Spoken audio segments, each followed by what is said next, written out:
Pasaremos a continuación a ver la organización y anatomía de los genomas procariotas.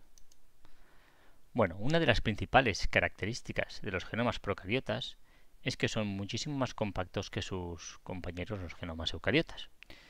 El espacio que hay entre genes es prácticamente inexistente, llegando incluso a solaparse unos genes con otros.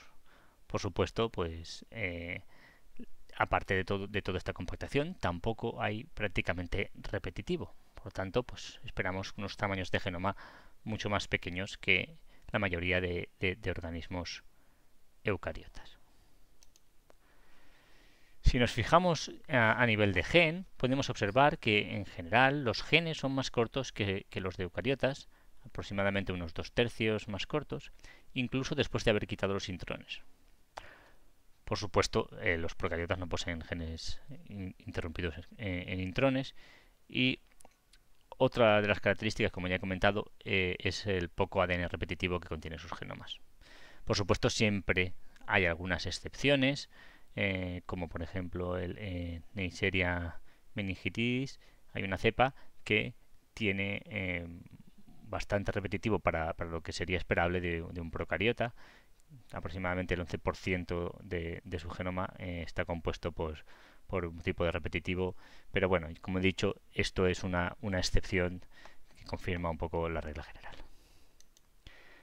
Al contrario de lo que ocurre en eucariotas, en los genomas procariotas encontramos una fuerte colinealidad entre el tamaño del genoma y el número de genes, principalmente debido al alto empaquetamiento del mismo y a que el tamaño medio de los genes está muy conservado entre las distintas especies procariotas, que es aproximadamente sobre una kilobase. Así pues, sabiendo el tamaño del genoma, podemos llegar a estimar el número de genes que contiene ese genoma. Como podemos apreciar en estas dos gráficas, ¿vale?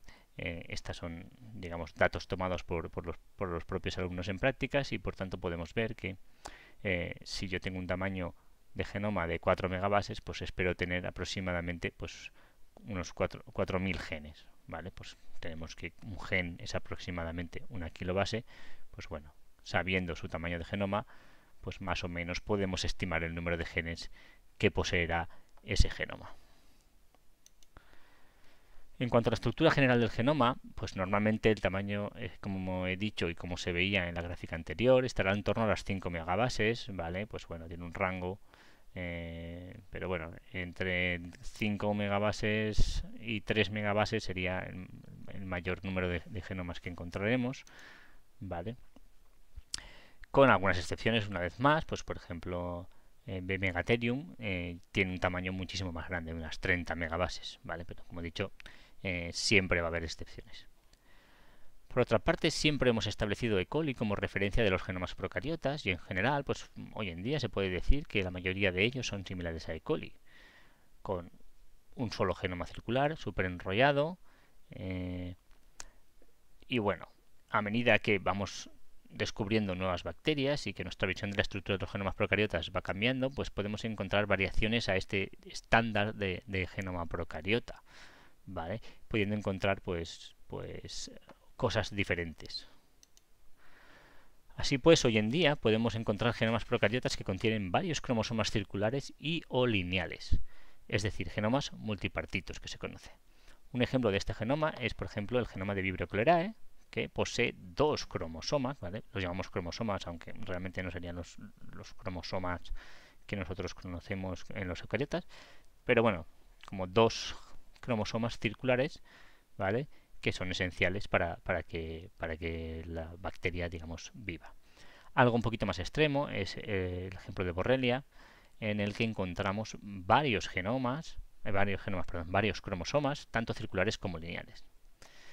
Pues vemos entonces que claro, a medida que secuenciamos cada vez más genomas procariotas, pues quizá nos tengamos que replantear el típico modelo de un solo cromosoma circular y que por tanto van a empezar a aparecer nuevas estructuras de genomas procariotas que van a cambiar un poco nuestra visión de cómo son los genomas procariotas a nivel estructural.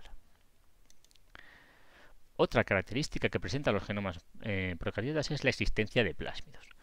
Los plásmidos no son considerados imprescindibles para la vida de la bacteria, pero todos sabemos que pueden aportar ciertas ventajas, como pues por ejemplo resistencias a antibióticos o pueden ayudarles a crecer en ciertas condiciones.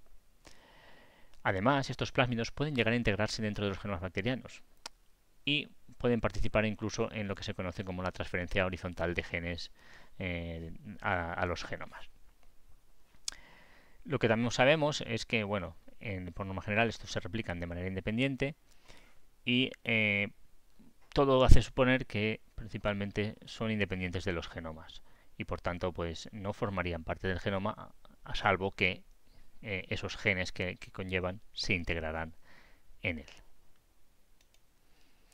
Y bueno, por último pues sugerencia unas pequeñas lecturas que bueno, estaría bien que se hicieran, pero que no son imprescindibles para el seguimiento de este curso.